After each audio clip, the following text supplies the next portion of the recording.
Hello hunters, Drew here with another video.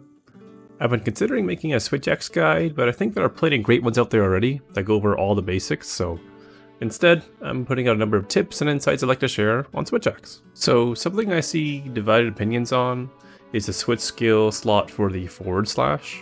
From my experience, the right choice here is the forward overhead slash, but it's not for the reasons that you might think. The forward slash is good because it's a low commitment attack that you can move, dodge, or pick a follow-up attack for. The forward overhead slash is not good for poking the monster because of the amount of commitment.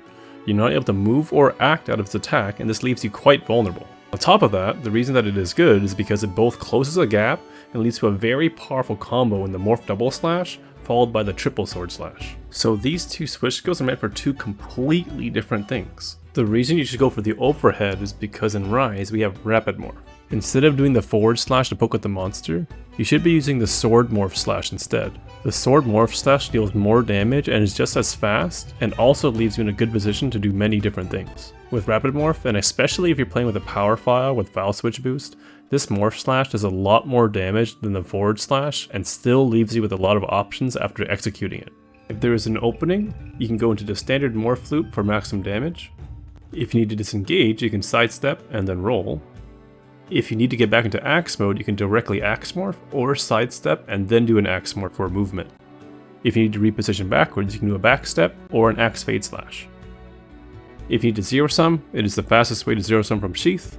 If you need to counter, it's also the fastest way to counter from sheath. The only catch is that you cannot do this if you do not have a phial gauge. However, with phial switch boost and switch charger, this shouldn't happen unless by accident in Rise. If you are in sword mode, it is the same idea. The axe morph is a great quick attack that lets you do good damage, low commitment, and leaves you with great options. An extra note is to use these morph slashes to improve your mobility. Remember, a dodge hop is required to get the moving axe morph slash. I found this the best way to maneuver while attacking. So the reason we use the overhead slash is because we have no use for the forward slash. The overhead slash is good for closing a gap with the intention of going for a higher commitment combo. So the strongest way to test combo is a Rapid Morph loop. This involves using the sword morph slash into the sword double slash into the axe morph double slash. The Rapid Morph loop combo takes about 4.5 seconds to complete. Typically when a monster is knocked down or immobilized, it is in that state for about 10 seconds. The biggest exception is with Wyvern Riding. If a monster is crashed to a wall with Wyvern Riding, it is typically only down for about 5 seconds. This means that if you are prepared for when the monster goes down, you should be able to complete 2 loops as that takes 9 seconds. However, if you're starting your combo late to when the monster goes down, you should take that time into consideration. The reason for this is on Switch X we have attacks that we should use as the monster gets back up. The two main options are to ready a counter, as the monster typically attacks or roars as soon as it gets up, or use a zero sum to attach to the monster to extend our damage even though the monster is not down anymore.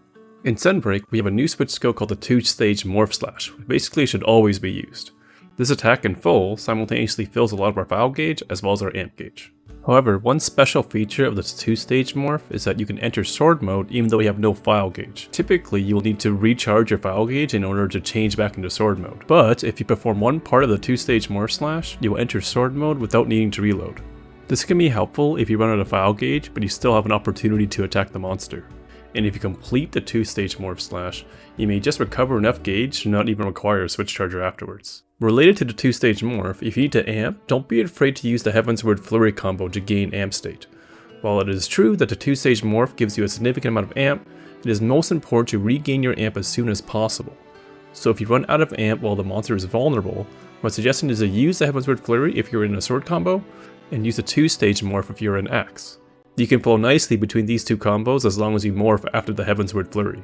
If you found this helpful, consider giving a like and subscribe. Thanks for watching, and take care.